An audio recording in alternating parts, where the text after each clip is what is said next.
Hello everyone, রয়েস কিচেনে তোমাদের সকলকে ওয়েলকাম। আমি তোর নিয়ে চলে এসেছি আরেকটি নতুন রেসিপি নিয়ে তোমাদের কাছে। এই খাবারটা কিন্তু মা আমাদেরকে প্রায় বানিয়ে খাওয়ায়, তো ভাবলাম চলো তোমাদের সাথেও শেয়ার করা যাক। হাতে যদি মোটামুটি 20 থেকে 25 মিনিট সময় থাকে তাহলে কিন্তু তোমরা এটা অনায়াসেই বানিয়ে ফেলতে পারো। এখানে দেখো আমি মেজারমেন্ট অনুযায়ী মোটামুটি বড় কাপের 1.5 কাপ মতো সুজি নিয়েছি আর হাফ কাপ টক দই অ্যাড করছি। তার মধ্যে পরিমাণ মতন লবণ এবং জল দিয়ে ভালো করে ফেটিয়ে নিতে হবে। তারপর মোটামুটি 30 থেকে 35 মিনিট ঢাকা দিয়ে রেখে দিতে হবে। তারপর কড়াইয়ে সাদা তেল দিয়ে তেলটা গরম হয়ে যাওয়া অবধি একটু ওয়েট করে তার ওপর কালো সর্ষে এবং গোটা জিরে ফোড়ন দিয়ে কেটে রাখা পেঁয়াজ, গাজর, ক্যাপসিকাম এবং বিনস দিয়ে মোটামুটি মিডিয়াম আঁচে রেখে ভালো করে ভেজে নিতে হবে।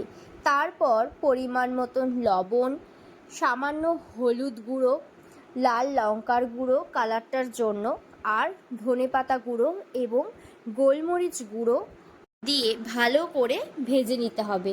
তারপর মোটামুটি একটু ভাজা হয়ে গেলে আগে থেকে সিদ্ধ করে রাখা এখানে আমি 2টো আলু অ্যাড করলাম। এবার আলুটাকেও ভালো করে ওই সবজিটার সাথে মিশিয়ে নিতে হবে। তারপর ওপর থেকে সামান্য পরিমাণ চিনি দিয়ে দাও। আর আগে থেকে আমি এখানে দেখো একটা ডিমকে ভুর্জি করে নিয়েছিলাম, তো ওটাকেও অ্যাড করে দিলাম।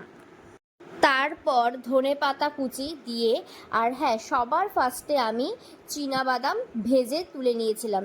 তারপর ওটাকেও একটু গুঁড়ো করে ওপর থেকে নামানোর আগে ছড়িয়ে দিলাম। আর বেশ কিছুটা কিশমিশ অ্যাড করছি, বাট এটা কিশমিশটা কিন্তু একদমই অপশনাল, তোমরা চাইলে এটাকে স্কিপ করতেও পারো। এরপর ভালো করে এটাকে ঠান্ডা হতে দেব মোটামুটি 5 থেকে 10 মিনিটের জন্য। আর ওদিকে আগে যে ব্যাটারটা রেডি করে রাখছিলাম তার মধ্যে খাওয়ার সোডা বা বেকিং সোডা তোমরা যেটাই হোক সেটা একটু দিয়ে একটু আরেকটু ভালো করে নাড়িয়ে নিতে হবে। এরপর হাতে সামান্য পরিমাণ তেল লাগিয়ে সেইটাকে ভালো করে মেখে নিয়ে বল আকারে শেপ দিয়ে নিয়েছিলাম। এরপর বাটির মধ্যে আমি তেল লাগিয়ে নিয়েছি পুরো বাটিটার মধ্যে কিন্তু। তারপর ওই ব্যাটারটা অল্প পরিমাণে দিয়ে তার ওপর ওই বলগুলো দিয়ে তার ওপর দিয়ে আবারও বেশ কিছুটা পরিমাণ ব্যাটার দিয়ে দিবে।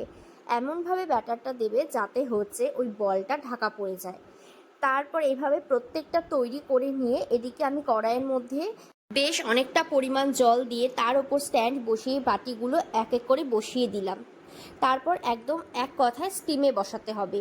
তারপর ওপর থেকে ঢাকা দিয়ে দাও। ব্যাস, মোটামুটি 15 মিনিটের মতন কিন্তু সময় লাগে। তারপর একটা কাঠির সাহায্যে দেখে নাও ওটা হয়ে গেছে কিনা। যদি কাঠিতে লেগে না থাকে তাহলে বুঝে নিতে হবে একদম আমাদের রেডি সুজির ইডলি। তারপর ঠান্ডা করে একটা চাকুর সাহায্যে কেটে দেখিয়ে দিচ্ছি। যতটা সফট হয়েছিল আর দেখতে যতটা সুন্দর লাগছে, খেতেও কিন্তু ঠিক ততটাই সুন্দর হয়েছিল। একবার হলেও ট্রাই করো।